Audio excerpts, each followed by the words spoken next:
In the beginning was the void, and from the void a growing unease. Out of the silence, the first slitherings of chaos. Eventually the void screamed, pulsating with electric dust, mouths eating themselves into a maw of restless hunger. Billions of years passed, and the great hunger was over. Left behind were planets and stars that hung in the void. Grod spun like a crowning purple jewel in its galaxy, but the legacy of chaos had not ended. The planet of Grod is a pocked orb, having sustained millions of years of asteroid hits. The fire death from the sky is the first nightmare every child of Grod has.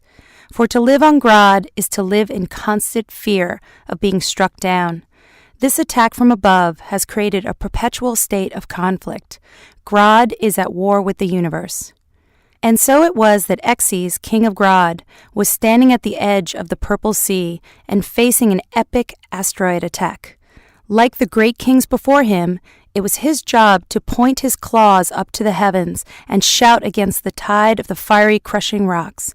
Sometimes the asteroids turned aside and spared the planet, but this time the asteroid crushed the king back to dust.